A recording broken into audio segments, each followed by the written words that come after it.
Good morning, students. Today we will start our second term syllabus by topic molecular mass and molecular formula.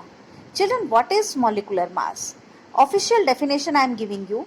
Molecular mass of a substance is the average relative mass of its molecules as compared with that of an atom of carbon 12 isotope taken as 12. In other words, molecular mass of a substance represents the number of times the molecules of that substance is heavier than 1/12 of the mass of an atom of carbon 12 isotope.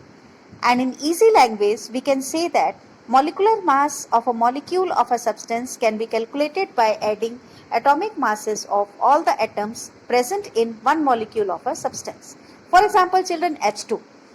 Its molecular mass is H into multiplied by atomic mass of H, that is 1 is equal to 2.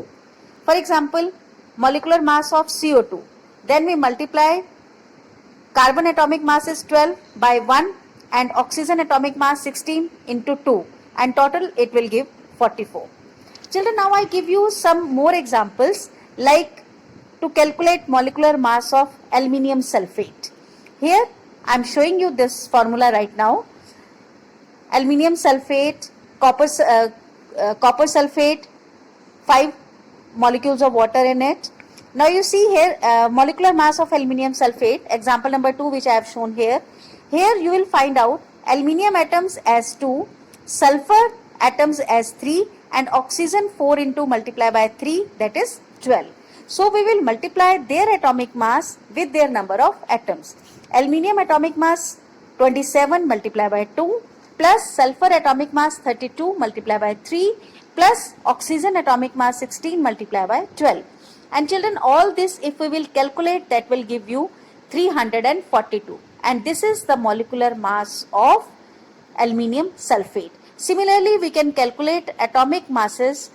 If we know the atomic masses of elements, we can calculate molecular mass of each and every compound. Children, this is very important topic. These 3 examples I have given you here. You can be given any example and atomic masses you are to learn. Now next we will deal with cations and anions. A group or a atom or group of atoms which carry positive or negative charge is called ion. The ion carrying positive charge is called cation and the ion carrying negative charge is called anion.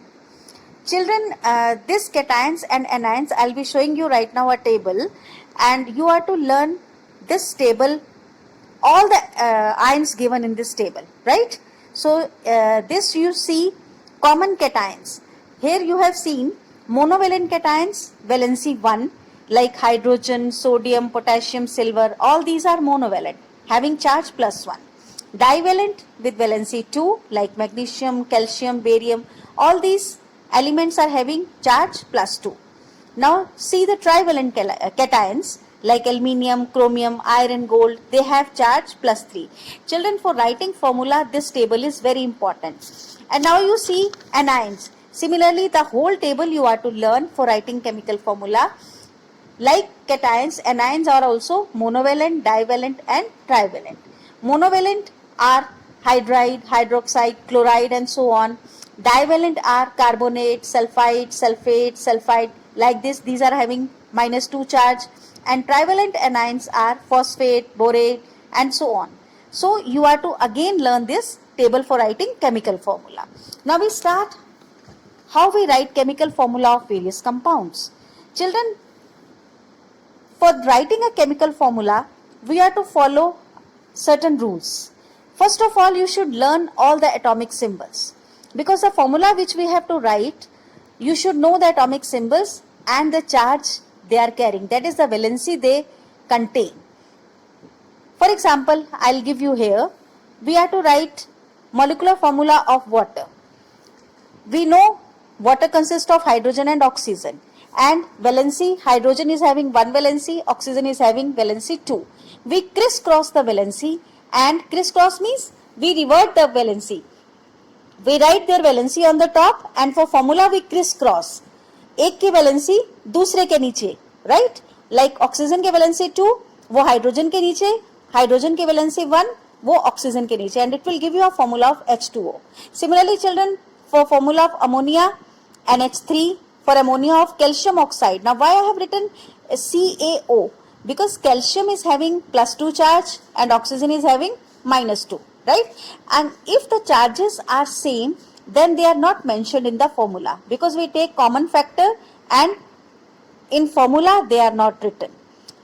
Formula of polyatomic ion. Children, like aluminium sulfate or sodium sulfate, we write polyatomic ions always in bracket. Now here you see aluminium sulfate. Aluminium is having charge as +3 and sulfate is having charge of -2.